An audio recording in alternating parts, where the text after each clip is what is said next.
Good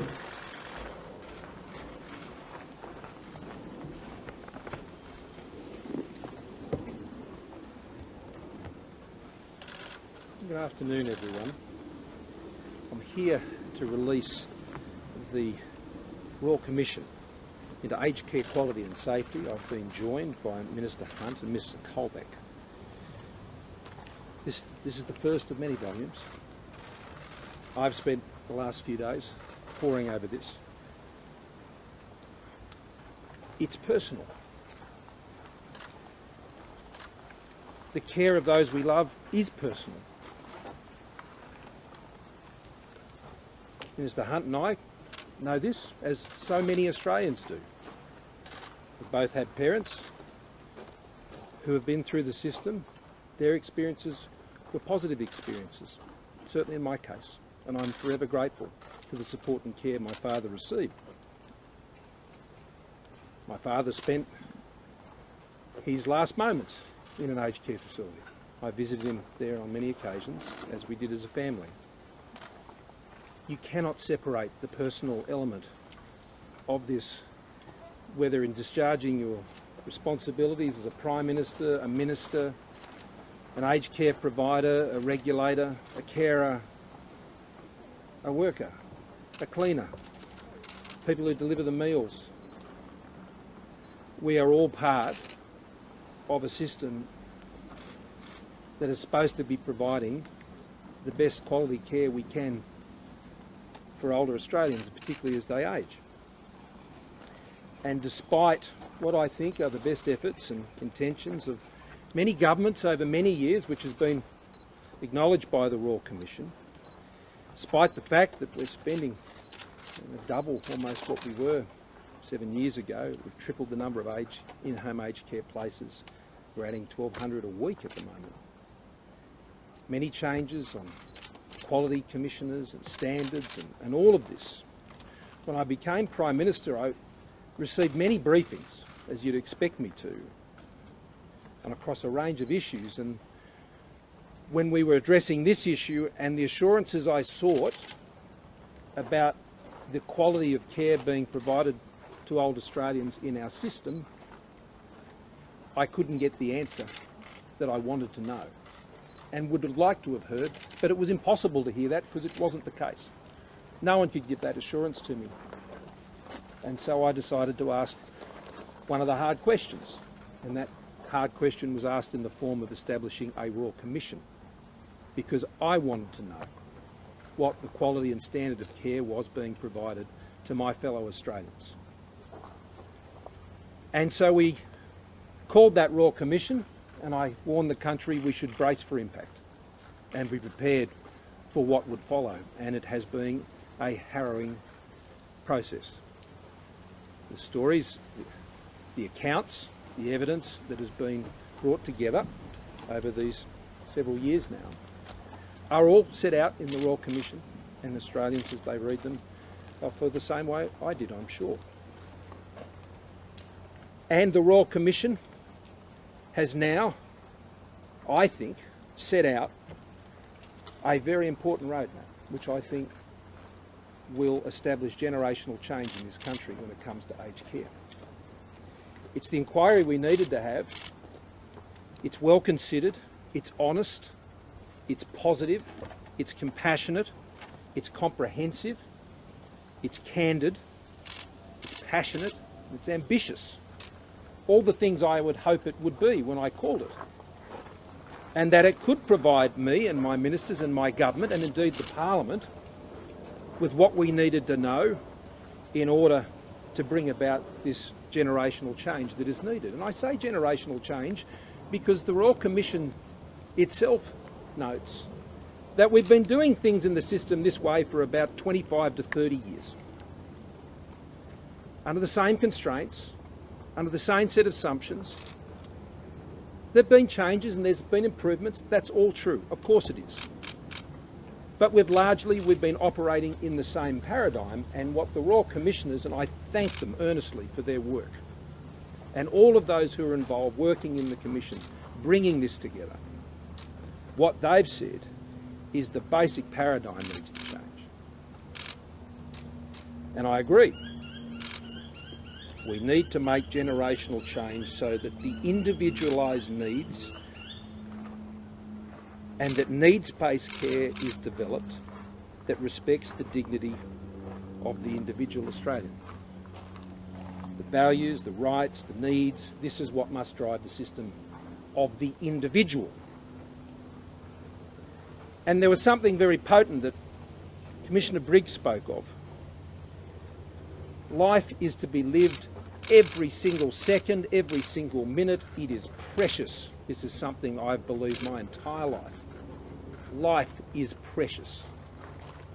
You don't wait it out. And the fact that Australians feel they are waiting out their life, it's impossible to put into words how you respond to that. So generational change is needed. I thank the commissioners because they're honest, because they know there are no easy fixes. In fact, they themselves couldn't agree on some fairly significant issues, and so they've honestly provided their different perspectives on that, and I welcome that, and we will consider those perspectives. This will take time. It'll take quite considerable time to achieve the scale of change that we want to and need to. The Commission itself sets out a 5-year time frame for the measures that are set out in their report. And we must also take care in how we do this. The Commission itself highlights the great risks that come to people and individuals who are vulnerable and frail because the training and availability of care workers, because of the governance systems that are in place that oversee the delivery of that care. In many cases, the quality of providers that are providing that care, and the compliance to, and the standards that are set, and the information that is available to help those standards be upheld. So, as we would seek to try and address the many urgent and short-term priorities that are set out in the Royal Commission, we also must exercise care at the same time. We cannot just take people off the street and put them into people's homes and ask them to start caring for people. That would be irresponsible. If someone is going to go into someone's home or go into the room that they're living in at a residential aged care facility, we cannot compromise on the standards that should be there for those workers to be able to provide that support. And so we will seek to address these significant workforce issues and the standards issues and the quality issues and the governance issues, the new Act and all of these things that are set out in these recommendations. But as we both frame our response and then implement our response, we must be careful, because we are dealing with the needs of people who can be very vulnerable and very frail. And so we must take care to do that, and do that in a responsible way. Today, I'm going to ask Minister Hunt to set out the initial, that's just today, the initial response we're putting in place to deal with a number of matters that we had anticipated, having been working through this process now. It totals some $450 million immediately in initiatives that we'll be proceeding with. But there will be more, and it will be comprehensive, and it will be addressed throughout the budget process. I've made that very clear on numerous occasions. I didn't ask this question on the basis of not being prepared to deal with the answer. I was serious when I asked it because I wanted to know. They've told me, and now I'm committed to dealing with the issues that are raised in this report together with my government team, and it will test all of us. It'll test my government, it'll test the budget, it'll test the Parliament, it'll test the way in which we are prepared to deal with this issue as a once-in-a-generation opportunity to actually change it for a new generation. That's the test for all of us, and I look forward to working with anyone, all parties, who are prepared to work with us to put in place the right response to this report and what needs to back it up. Over the last 2 years also, while we called the Royal Commission, we haven't been idle. As we've waited for the Commission to do its excellent work, Minister Colbeck has been engaged in putting in place many initiatives, and he can also speak to what they are. They were never intended to be the solution to everything that has been addressed here. They are dealing with the system within its current constraints, within its current paradigm. And that will continue. But the work that now we have the opportunity to do, and I like to see this as an opportunity. We have this opportunity with this report to make that generational change, and I look forward to working with all those who are going to work with me to achieve that. And particularly on that, I asked Minister Hunt to come and speak to these matters. Thank you. Why don't we pull you, Richard, around here so we don't have Thanks very much to the Prime Minister and to Richard. As a son of a father who spent his final months in aged care, let me start by thanking all of our carers, our nurses, the cleaners and the cooks, the doctors, the pharmacists, the volunteers, the providers that have been taking care of our loved ones. They do a great job. They do a great job. But I also know from this report and from our work in these roles that there are great challenges. Two huge trends. The ageing society, which is part of the Western world, more older Australians, and at the same time, the legitimate expectation of better, stronger, deeper care. Those two things come together. Our society and our task on our watch. And that means that we have two fundamental duties. One is to help shape the national culture of respect for our elders. We have much to learn from some parts of the world. The concept of the elder, somebody who has given to that society and that community, but who deserves respect and care and dignity. And secondly, to help provide at the national level that fundamental care structure. And that's where we go from here. We know that there are 1.3 million people within the aged care system in Australia. Home support, home care, residential aged care. And this monumental report, 8 volumes, 148 recommendations, monumental in scope, 2 years in construction, over 10,000 submissions, 640 witnesses, sets out some fundamental choices. And yes, there are some alternative approaches that have been presented by the commissioners, but the central vision is of a nation where we value our elders, where we respect them, we provide care and we provide dignity, and we respond to their individual needs. That's the critical thing. We respond to their individual needs. So it includes, as the Prime Minister said, a 5-year plan, a 5-year roadmap. Ambitious, challenging, but achievable. And there are 5 pillars to the way in which we will respond to this in terms of home care, quality and safety, services and sustainability, workforce and governance, and I'll come to those in a moment. Just before doing that, in protecting our Australians, it's important to note that today there have been 0 cases of community transmission for COVID around the country. That's 31 days this year, and no lives lost in 2021, an almost unthinkable collective national achievement.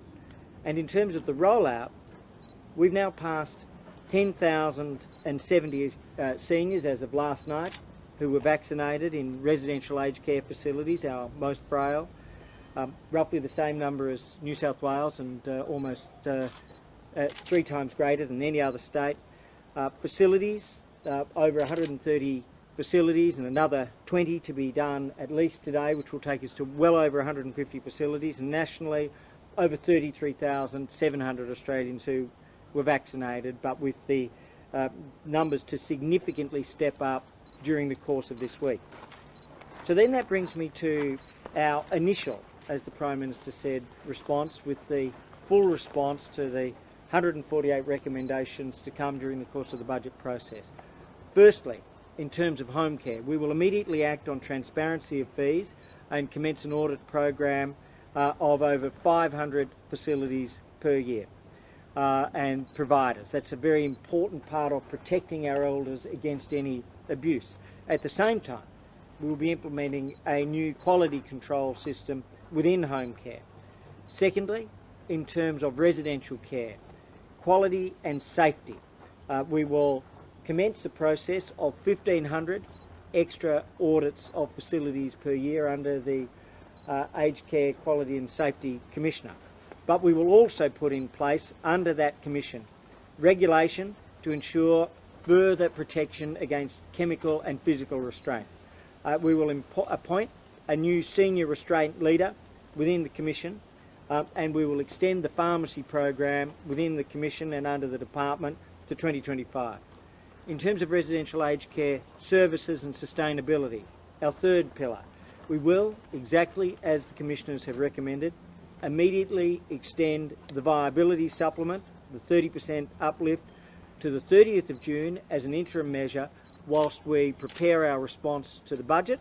But the Prime Minister has indicated that this is an immediate measure today, but there will be a long-term solution set out in the budget.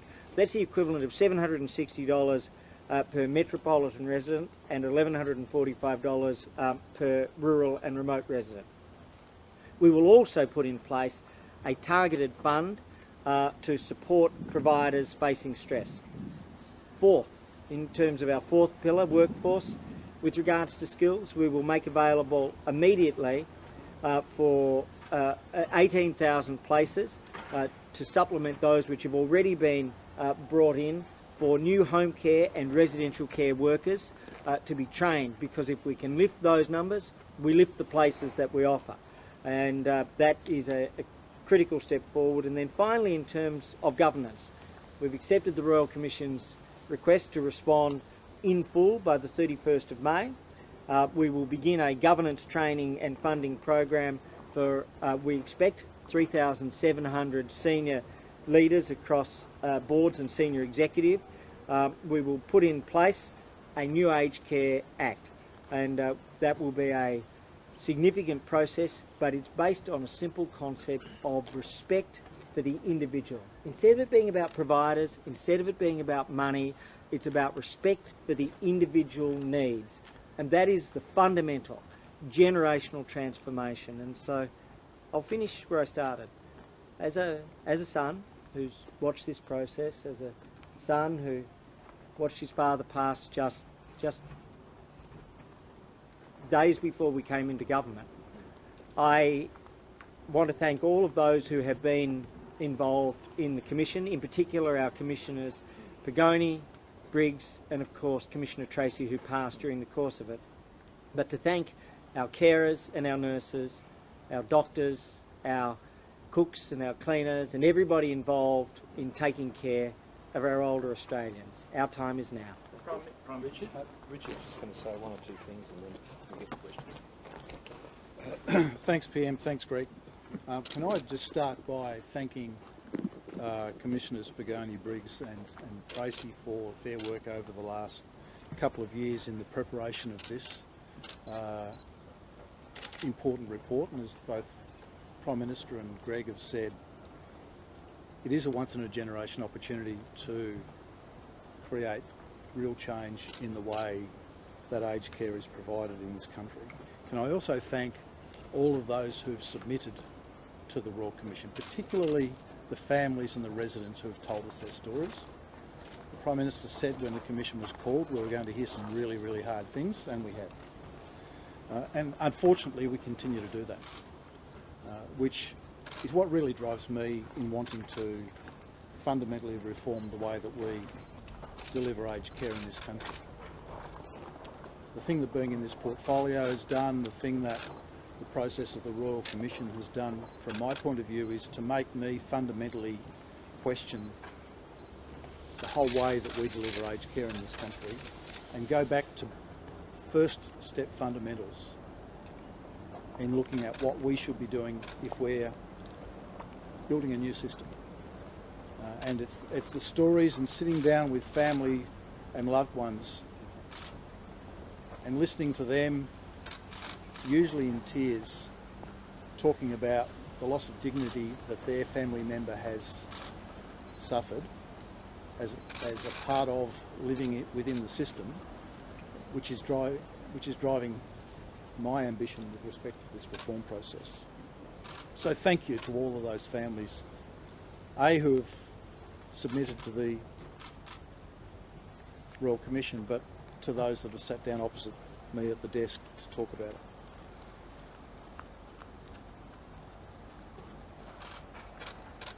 I said when we received the interim report that the report would put us all on notice, and it did. It put government on notice, it put the aged care sector on notice, and it put the Australian community on notice. It talked about the fact that there's a lot of cans been kicked down the road in aged care for 20 years by successive governments, and the attitude of the community more generally to senior Australians isn't what we want it to be. And I think we now stand in a situation where we have the opportunity to change all of those things. Both the Prime Minister and Greg have reflected on that. It's now our role to engage with the sector and Australians to commence that reform process. Minister Hunt has indicated that we've made a number of initial response measures today, just in the same way that we responded to the interim report and particularly the COVID report to improve the way that the system operates. And each of those responses has had an eye towards where we might go in the design of the final system. It needed to do that. The concept of continuing what's been described by the Royal Commission as an ad hoc approach needs to stop. We need to look at fundamental reform of the system. But we have continued to do the things that we've needed to do to increase the capacity of the system, but also its delivery. Since ScoMo became Prime Minister, we've invested $5.5 billion in over 83,000 new home care packages. As he said a moment ago, we are currently offering new home care packages to Australians at the rate of 1,200 per week out to the end of this financial year. We've put in place new quality standards, a new aged care charter of rights, we've improved medication management, we've put in place measures to reduce the number of people under the age of 65 in residential aged care. That is bearing fruit. It is making a difference, and we'll continue to work in that area. We've asked for infection control leads in every aged care facility. We've established the Workforce Industry Council, and can I say I'm really delighted at the progress that they've made, particularly since May when their new CEO Louise came on board. We've invested $185 million over 10 years in dementia research, and that's off the back of $200 million that we invested when we came to government in 2013. And we've continued to invest in improvements to the My Aged Care website so that it's easier for senior Australians and their families to navigate their way through the system. And of course, last year during COVID, we invested $1.8 billion into the COVID response. And we will have new regulations to manage restraint by the 1st of July, because we put in place a process to review the new regulations that came into force just 2 years ago. Those recommendations are back with us, but we also put a sunset clause in to those new regulations, which means that we have to have new regulations in place by the 1st of July. So we continue our work, as both the Prime Minister and Greg have said, to reform and improve the system. And this Royal Commission report that's been underway for more than 2 years now gives us, I think, a great imprimatur to do that, but the opportunity, as the Prime Minister and Greg have said, to create generational change for the way that senior Australians receive aged care. Thanks. Prime Minister, this report says that 1 in 3 Australians in residential aged care have substandard facilities. It says that 13 to 18% of people in aged care have been assaulted, and it says the current aged care system and its weak and ineffective regulatory arrangements did not arise by accident. The move to ritualistic regulation was a natural consequence of the government's desire to restrain expenditure in aged care. In essence, having not provided enough funding for good quality care, the regulatory arrangements could only pay lip service to the requirement that the care that was provided was of high quality. Now, you've been Prime Minister and Treasurer for 5 years or so. Do you agree this is a national disgrace, and do you accept any share of responsibility over that? Well, of course I do, Andrew. I've been Prime Minister for over 2 years, and prior to that I was Treasurer for 3. I've been in this cabinet since we were first elected. And so our government will take our share of the responsibility, like all governments over the last 25 to 30 years, which is what the Royal Commission, that very quote that you've just referred to, was referring to governments over the last 25 years. That has been the prism, the framework in which our aged care sector has been funded and run. And while as well-intentioned as everybody who may have served in governments and cabinets or in policy advice systems or run health aged care facilities or provided support in whatever way they could, despite those best intentions, those are the outcomes, Andrew. That's why I asked the question, because I could not get the assurance that the answer would be any different to that. And so I honestly asked the question. You now have the answer. I now have the answer.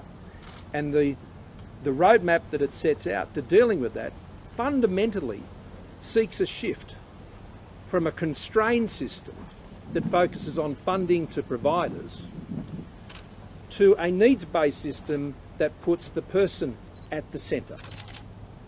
That is the change. Well, how much No money is government required? has done that. No government has done that in the last 30 years. And that is what the Royal Commission has found. And as a result, it requires some very significant change to how these arrangements are put in place. Everything from governments and data and standards to training, to the resource that is made available and how we support that within our community. This is a challenge to all of us. So, yes, the findings of this Commission work is as shocking as I feared it would be and frankly expected it to be. But knowing that, I still called it, and knowing that, I'm standing here before you today saying we propose to deal with it. Now, that's going to be a difficult task, because over my time, we've increased funding from $13 billion to $24 billion. In my own time as Prime Minister, over $5 billion of extra funding into home care. In the time of our government, everything from charters of rights to aged care quality standards and commissioners and cops on the beat and specialist service outreach, and all of these things have been done. Yet still,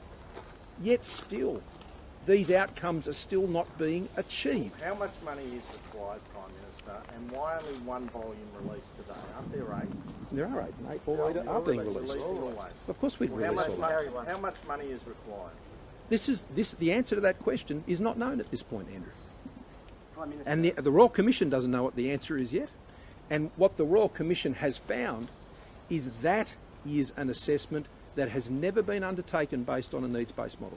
Prime Minister, given that, would you commit, though, to provide that money that is required to fix the situation? I'm absolutely committed to taking this report and addressing the issues that are raised in this report and to finding the best way for us to achieve that. That's what we have to do. It won't be easy, and I said it's going to test everything from our budget to everything else.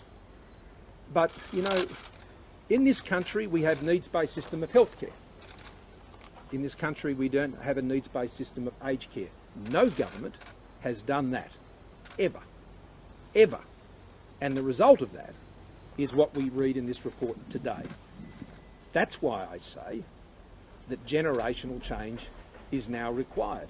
When I became Prime Minister, there were a range of arguments as to why Royal Commissions hadn't been pursued before. I didn't accept them, and I called them.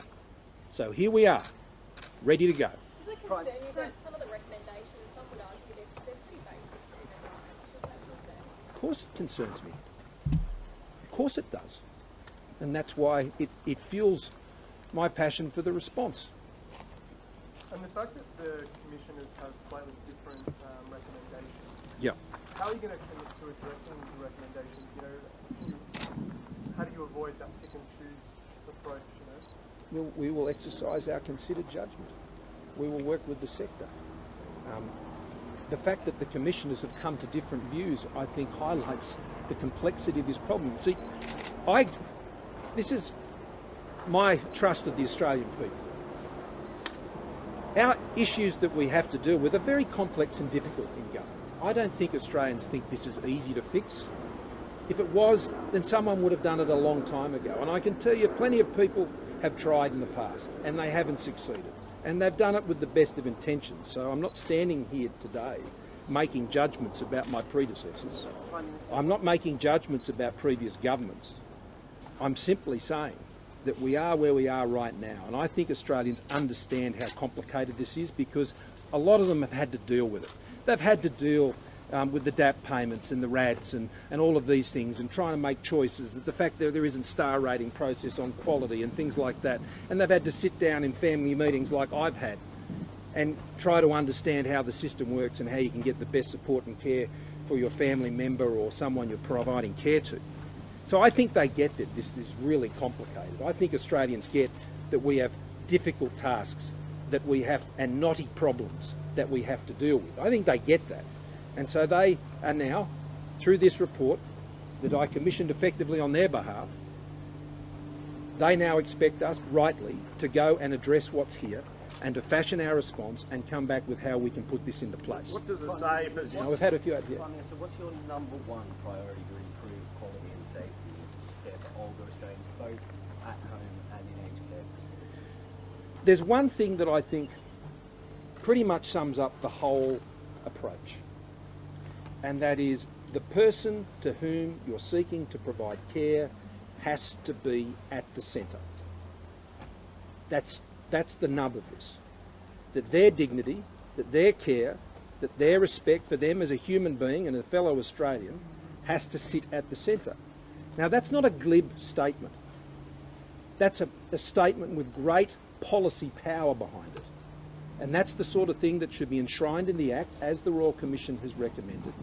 That's what should be guiding every director on every governance board of every aged care facility in the country and every other service provider.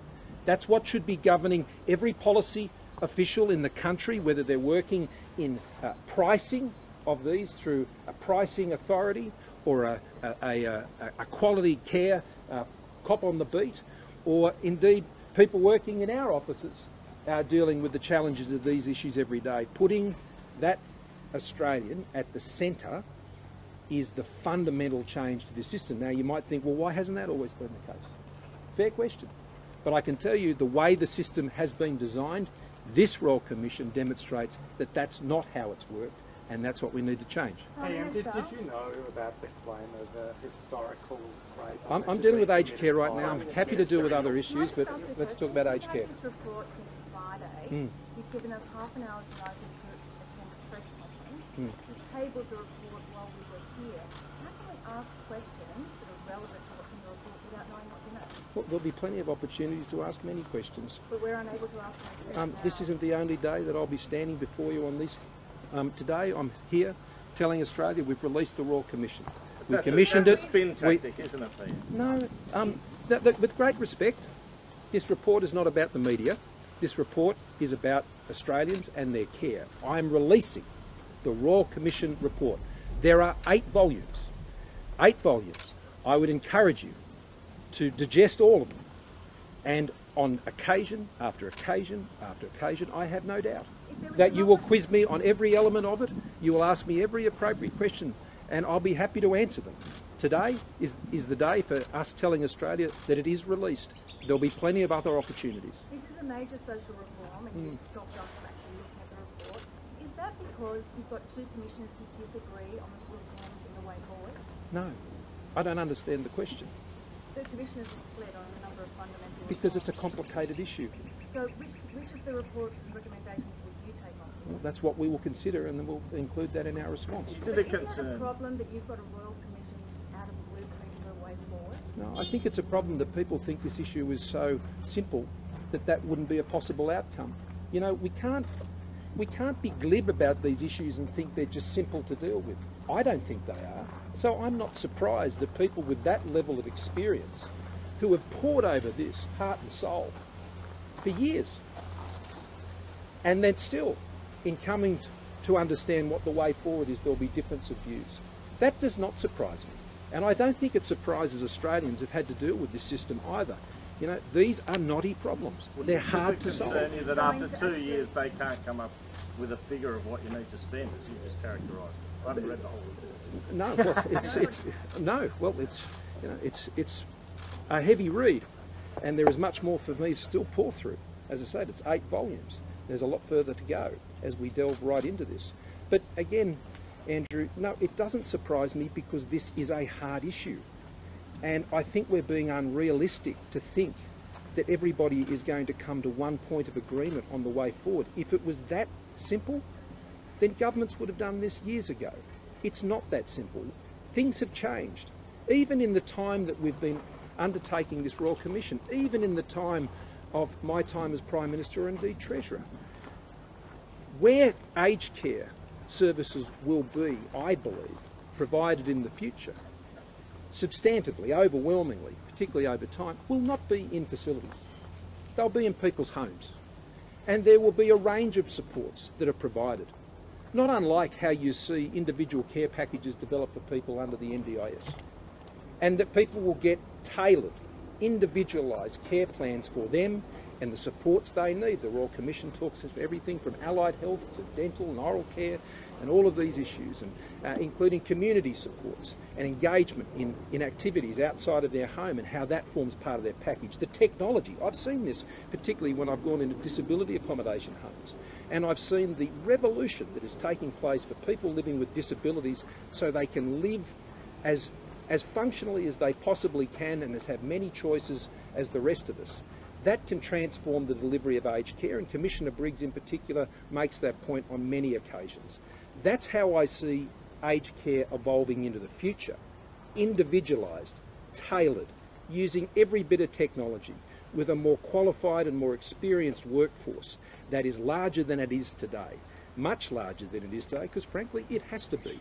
Because if it's not, they cannot provide the care that a needs-based system demands. The Royal Commissioners disagree on 2 fundamental issues. Yep. Funding and regulation. We already know that the government supports what Renell Briggs is suggesting. How do you know that? Because the government has already responded to the Royal Commission in a submission. I'm sorry.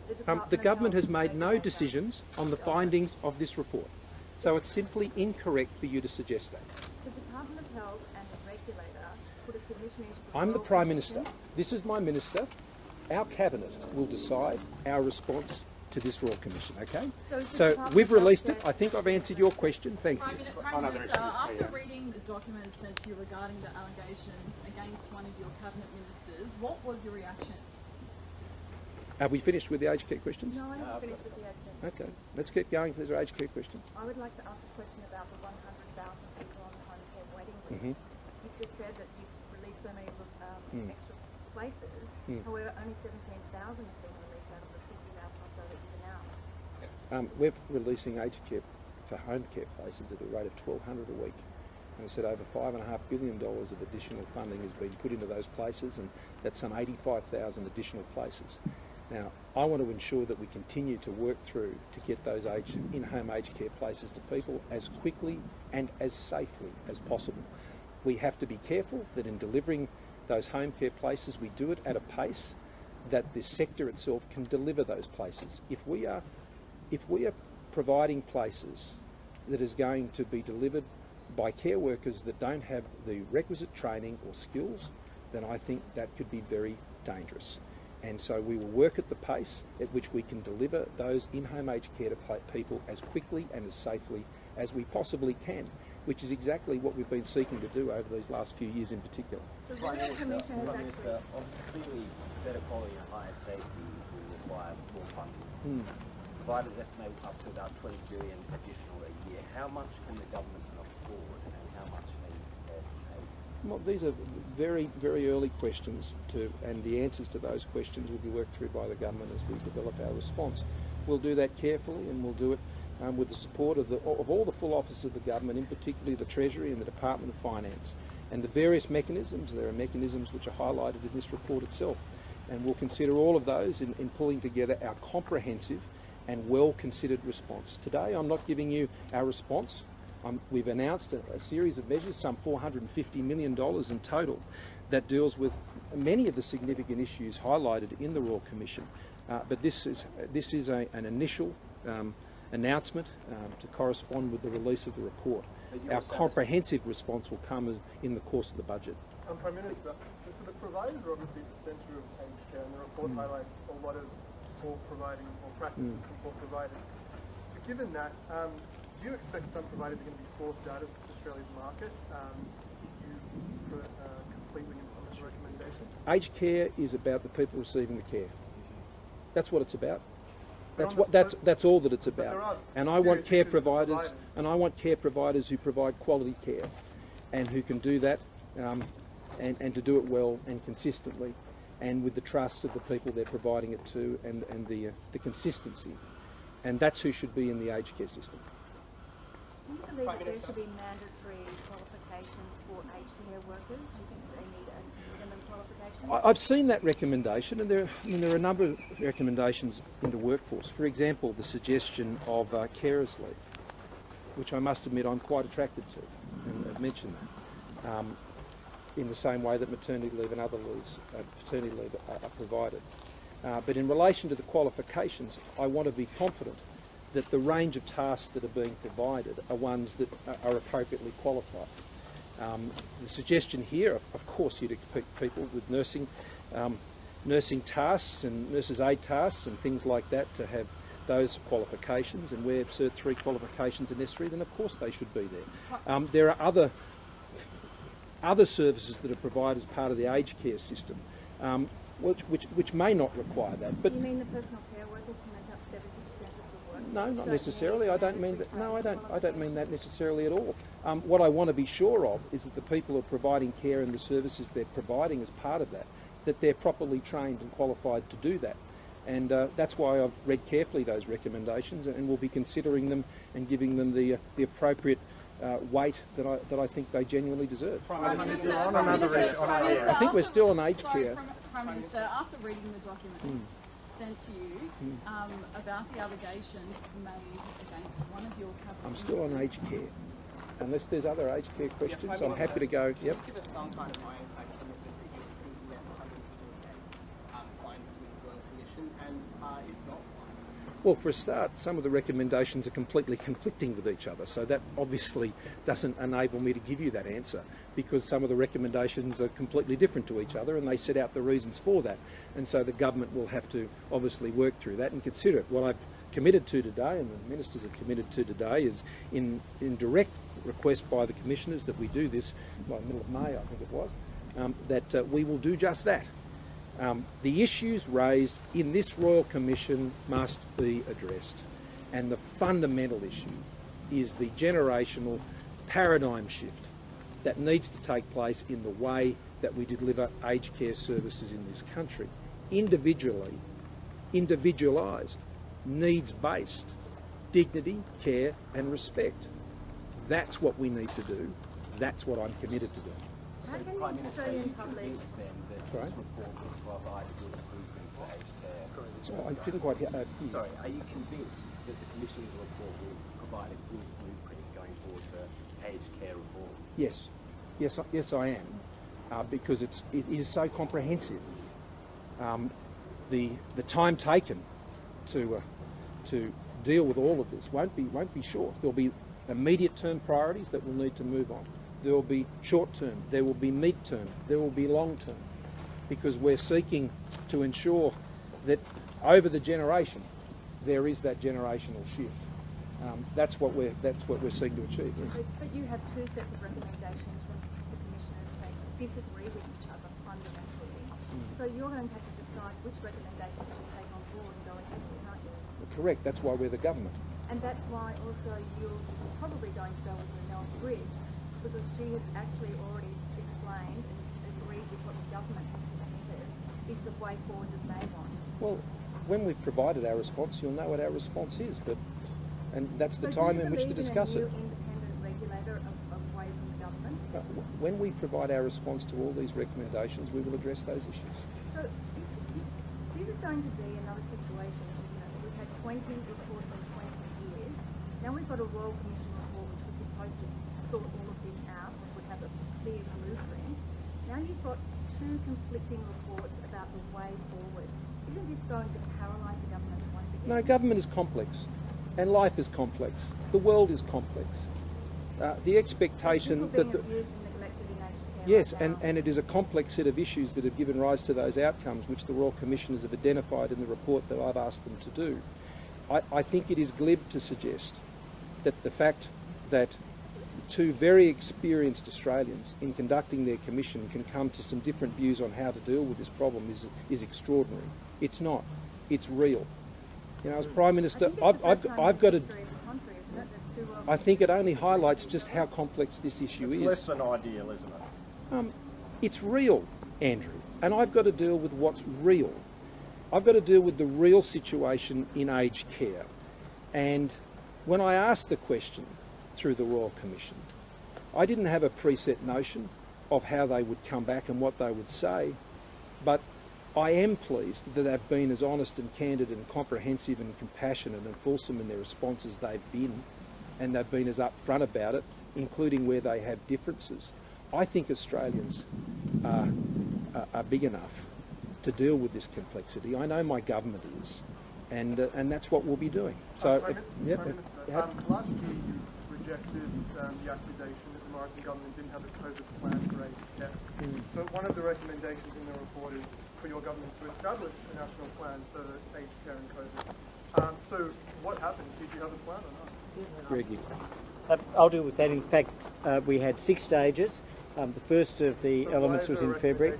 I think you'll find that that was in the interim report, and there were 6 stages to what we do. Happened after the interim report, No, this is the COVID interim report. So just to give some history, there has been an interim report, there has been a COVID report or a COVID interim report, and there's been a final report, and we've responded on the day of release on each occasion because we wanted to show respect to that report and to consider with immediate action.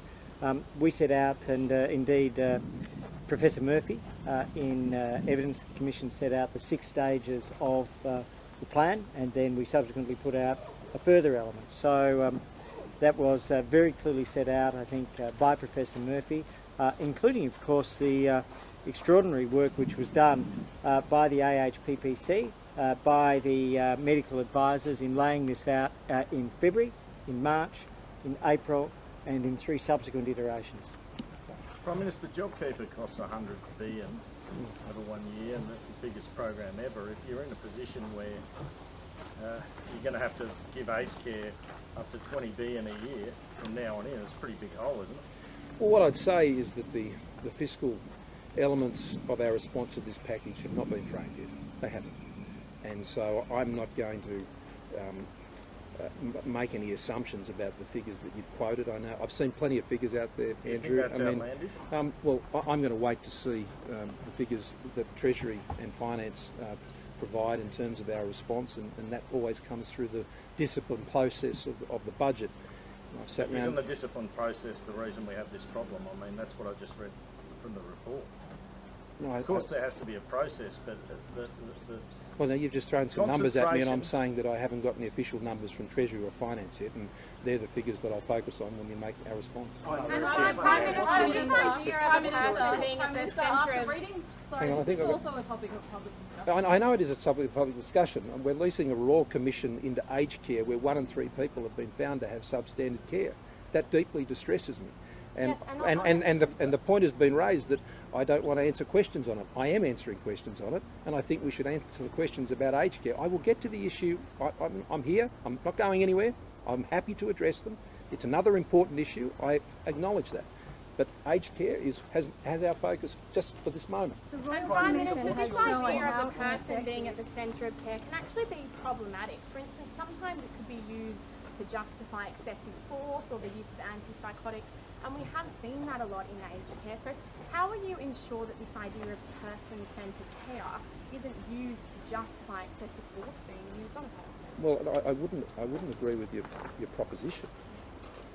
I just wouldn't link those two statements together, and that's not certainly what's been suggested to me, either through the Commission or the other advice I've received. I'd say quite the opposite. I would say that putting the individual at the centre and their well-being and their ability to live every second of their life would suggest against the inappropriate use of chemical restraints, I would say, and the Royal Commission has been very vigorous in their recommendations on chemical restraints, and we've already taken action on those, which I know commissioners have already welcomed. But Prime Minister, it is problematic when someone can't make a decision for themselves. I'll come back to that. I'm happy to. Sorry?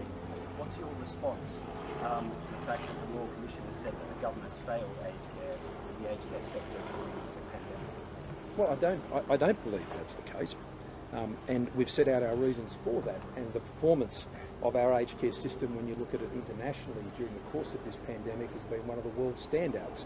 So, that is the government's view. But to come back to the question that was asked in relation to people being able to make individual choices, one of the reasons why I think we've been able to make a lot of progress in the National Disability Insurance Scheme is the advocate's role that's played in this process. And one of the, I think, very good recommendations in this report is a similar network of Pathfinders, if you like, through the aged care system, quite a large network of them that is there to assist people and their carers and others to make decisions in the best interest of the individual that they love and care for. I think that's a very useful recommendation. We've seen that work very well in the NDIS. I've got to tell you that there are a lot of parallels in how we can make the aged care system work with how we've been able to make the NDIS work. We have come up to a scale of some 450,000 or thereabouts people now on the NDIS, and there's been a lot of lessons learnt in how we've got to that point. And one of the key things has been about the individualised care plans that have been put in place, the support that others have had to develop those plans, and then to consistently build the workforce and the accountability about the delivery of those plans. So my point about this is possible. We are already doing it in another part of our service delivery for those living with disabilities. So this can be achieved, but we've got to get the settings right for how we do that in aged care. And that's quite, I've got to say, for the sector, quite a transformation from where they have been up until this point. It's quite a transformation for how the government system has worked up until this point. And that's why the settings through a new act need to be fundamentally reset for the generation of change we're looking for. Prime Minister, you said that person-centred care is the way forward. That's your new policy. That's been the policy for the past 10 years in aged care. Well, no, it hasn't. It hasn't. I'm sorry. The Royal Commission has just found that that's not true. Well, they might not be delivering person-centred care, but that has actually been the policy. Well, it has not been. It hasn't been effective, and that's what the Royal Commission has said. It has said that the Act hasn't put, that the system hasn't put the individual at the centre, and I agree with them.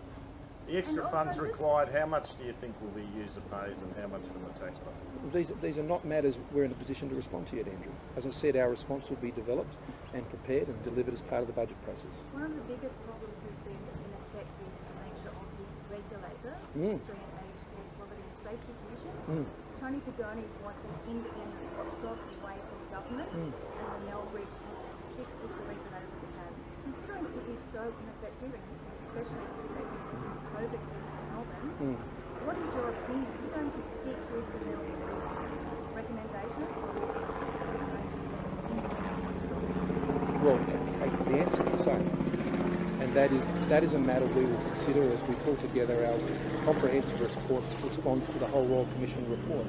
And we haven't concluded on that matter as we've just received the report. So I think to suggest that we would have so quickly formed a view about that in a matter of days, I don't think is realistic. But you have actually already decided that you are going to stick with the regulator that you have, haven't you? Because it's in the Department of Health submission to the Royal Commission. The Department of Health is not the Minister, it is not the Prime Minister, it is not the Cabinet. It is a government department that has expressed views to the Royal Commission along the way. Government policy is set by the government. It is the view of the department. I receive advice from departments quite often and have over the course of my ministerial career, which I haven't agreed with. That doesn't make it government policy. It becomes government policy when Cabinet agree it. You've been a journalist for some time, you'd know that. So you're not opposed to an independent watchdog away from the... I'm open to the recommendations that have been put forward in the Royal Commission, and we are going to carefully consider them all and exercise our judgment about the best way to go forward on all of these things, consistent with the principle of individual-based, needs-based care for older Australians. Prime Minister, yeah. Part of the recommendations that the Commissioners actually agree on is the need to introduce a levy to fund a lot of these improvements to aged care. They differ slightly about the details of it, but they both are in favour of, I think it's like a 1% levy. Yeah. Will you commit to that? Look, we'll consider those things. You know our government's disposition when it comes to increased levies and taxes. It's not something that we lean into. In fact, as Treasurer, I once sought to increase the Medicare levy by 0.5% to provide support to the National Disability Insurance Scheme, and I wasn't supported in that by the Labor Party or the Greens for that matter. So that's something that I've seen in other contexts that the Parliament hasn't supported before, so you'd forgive me for being a little wary at this point. Prime Minister, have you asked the Cabinet Minister who was accused of, or the subject of allegations aired by the ABC, of rape allegations, have you asked him if he denies those allegations? Yes, I have, and he absolutely does. When Categorically. Did that occur? When did that occurred last week. Last week I became aware of a set of documents that had been circulated to, I think, 4 individuals. I was told that I was one of those individuals. At the time, my office, or I hadn't received those materials, but I was aware that at least one of those members had, and they informed me that they had relayed that to the Federal Police through the AFP liaison officer. I had some discussions that night. I still hadn't received our copy until late Friday afternoon, and consistent with the actions of the others who received those materials, we forwarded those on through my office to the AFP as well. They were, as I understand, they are identical materials. I had a discussion with the Commissioner last week about these matters, and I also had a discussion with the Secretary of the Department of Prime Minister and Cabinet and the Deputy Secretary about these issues, and I had a discussion with the individual, as I said, who absolutely rejects these allegations. And so, after having spoken to the Commissioner and to the Secretary and Deputy Secretary of my department, at this stage there are no matters that require my immediate attention. Do you believe him? Do you believe the allegation to be false? Well, that is a matter for the police. See, I'm not the Commissioner of Police. Though, is it? No, I'm Because sorry, the it is complaint- actually. It is. Allegations of criminal conduct should be dealt with by competent and authorised agencies. But and you that, must believe him, Andrew, otherwise if you he wouldn't give be me in the your cabinet. courtesy of actually answering you. It is the police in a country where you're governed by the rule of law that determine the veracity of any allegations of this nature. It is the police. My office, I do not have the people or others who are trained or competent or authorised to investigate matters of this nature. The police are the ones who do that. And the police have had this matter referred to them. The individual involved here has vigorously rejected these allegations, and so it's a matter for the police. And in my discussions with the Commissioner, there were nothing immediate that he considered that was necessary for me to take any action. But Prime Minister, you would know that without this complainant alive, the police cannot conduct an investigation. So what actions are you going to take as the Prime Minister to send a message that you are looking into this situation? By referring it to the Federal Police, which is exactly what I and the other 3 persons who received this information did. Now, it is with the Federal Police. There are other jurisdictions that potentially could be involved here, and the Federal Police Commissioner will advise me of the status of those things when he's in a position to do so. When you were sent those documents and you read through them, what was your reaction? To send it to the Federal Police to ensure that I understood in a country where the rule of law applies, that they could be properly assessed. Just to clarify, just to clarify. Can I just clarify, you haven't actually read through these documents yourself. Given the the seriousness of these allegations, Why? How did you I'm read aware these of the documents? contents of them. I've been briefed on the contents of them, and it was appropriate, as the Commissioner himself advised all of us in the Parliament, to refer any allegations to the proper authorities. That is the way in our country, under the rule of law, things like this are dealt with. And it's important to ensure that we uphold that. That is the way our society operates. Now, these are very distressing issues that have been raised. And as there are other issues that have been raised in relation to other members and other cases. But the proper place for that to be dealt with is by the authorities, which are the police. That's how our country operates, and that system protects all Australians. So you won't be ordering an inquiry on this? I'm not the police force. I've given it to the police to investigate. Question for the Health Minister, if possible, on COVID and the vaccine. Sorry, just to finish this off. Sure. It's a difficult situation for you, though. Just to clarify, Dan, sorry. When did you first hear about the letter last week? Wednesday evening. Wednesday, and you spoke with the minister on when that? Wednesday evening. And the AFP Commissioner conversation. Wednesday evening. And had you heard about these claims at all before last week? No, not really of any substance. No. What have you heard, if not of substance? Only rumours of an ABC investigative journalist making some inquiries. That's all I'd heard. I didn't know the substance of them. Did you know who it was about when you heard those rumours, or you heard vaguely about? I tend to not pay attention to rumours. Was this the trigger? It was a rumour of an alleged claim. Well, You didn't feel the need to look I wasn't aware of the substance of it, and as a result was not in a really position to pursue it. When I was put in a position to pursue it, I did. So this was the trigger. Sorry, Prime Minister. Sorry, this was the trigger for the Reece Kershaw letter, presumably. Was you? Well, I spoke to the Commissioner that night, and I think it's important that these events of the last fortnight or so, I think, have triggered a lot of very strong feelings and views and experiences that people may have had. And I discussed this with the Commissioner, and he and I agreed that it was important that people understand that where these things arise, there is a proper process for dealing with these things. You know, and that proper process is what he outlined in that letter. And that process is not new. That process was the standing process. So there was no change in the process, but given that these issues had the potential to be raised in many ways, potentially because of how this can occur in situations like this, the Commissioner believed that it was important, as did I, that people understand that when dealing with such sensitive matters, that they need to be dealt with in the proper way, which is to refer them to the proper authorities, which is the police. Now, in addition to that, it's also important that there is appropriate support that is provided to people who could find themselves in this situation and are making or passing on information that they may have received from a third party. In this case, it was anonymised. I have no idea who sent that information to me. So anonymous documents being sent around to people, that should go to the police, and they should provide me and others who need to be aware of these things with what they believe the veracity of those things to be.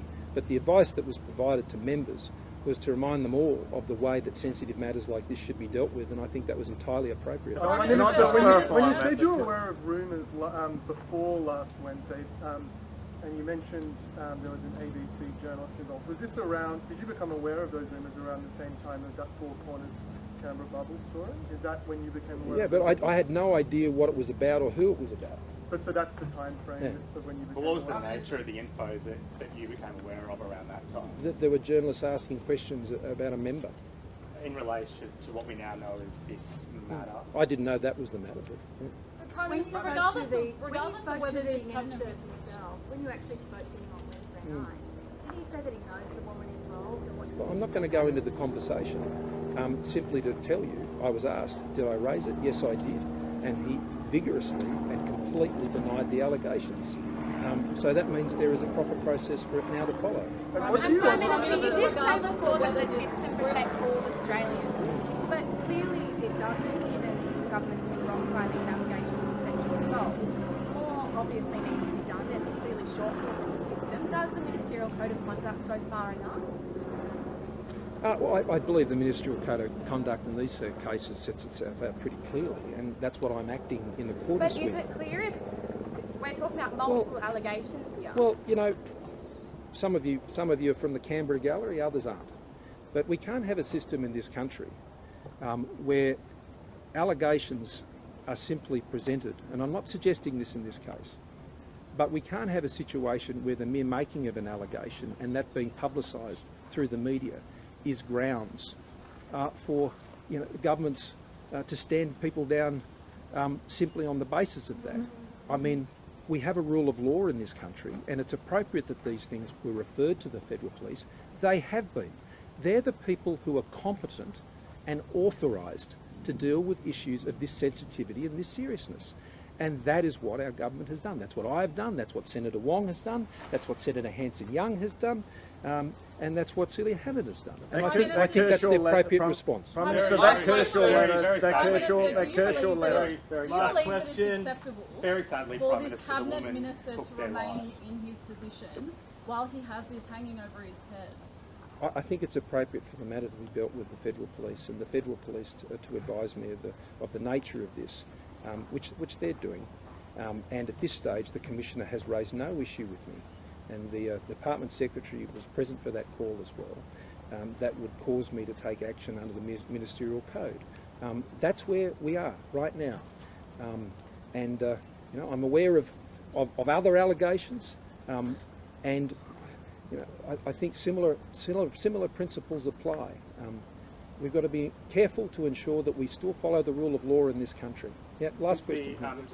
The person against whom I think there's a vaccines question as well. Is there a vaccines question? Yeah, okay. Yeah, the person against whom the alleged assault took place died by suicide last year, and there might be a South Australian coronial inquest into that matter. Should the Commonwealth step in to expedite that inquest, expedite another inquest call, have another investigation, just to try and get to the bottom of that person's sad death and any connection to any I would take any advice on that from the Commissioner with whom I've discussed the matter, or the Secretary of my department, and I haven't received any advice or even a suggestion to that end. There are a series of formal processes here that may or may not take place, and it's not for me as Prime Minister to seek to interfere or intervene in those processes. But we've got a question on vaccines, and then... The Health Minister, we've had another day where nursing homes have expected the vaccine but haven't arrived again. Are you in a place where you still have confidence in those delivering the vaccines to aged care facilities, and what's being done to improve that situation? Well, what we've seen is scale up in particular.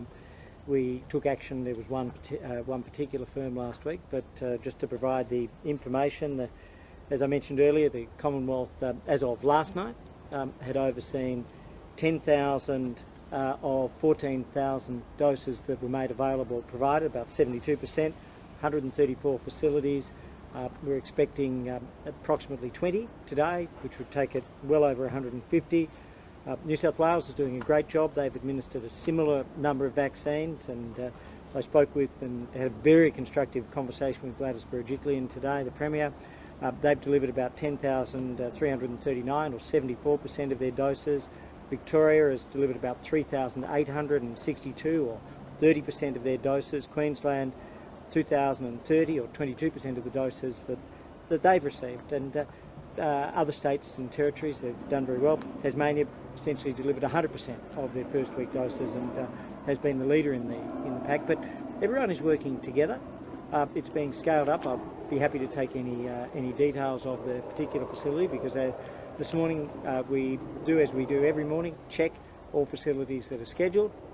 Have they been notified? All facilities that are scheduled, are they due to receive anything? Is there any facility that's not?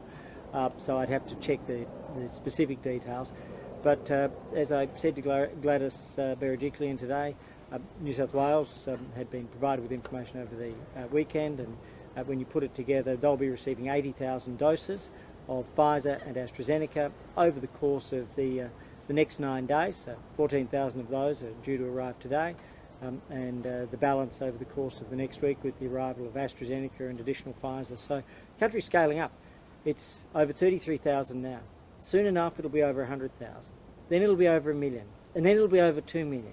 And every day, and this goes to all the things that Anne was raising, it's about protecting all Australians, but in particular protecting our older Australians. And I know you've been passionate about this, and I want to thank you. So that's it from us on... I have just one question in that case, because aged care residents are particularly at risk of COVID, as we saw in Melbourne. 75% of people who died in Australia from COVID were aged care residents.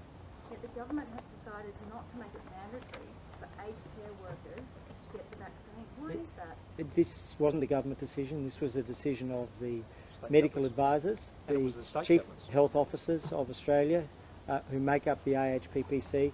We've always followed medical advice on vaccinations. We won't be departing from that. And these are people that have played an incredibly important role. We deeply respect their role. And so if they were to provide alternative advice, then the states have all committed to following that with what are called public health orders. But we will follow the advice of the medical advisors. It's kept us safe. We've today received the report of the Royal Commission, and that's now about making sure that we keep our older Australians safe. Thank you very much. Thanks, Dan.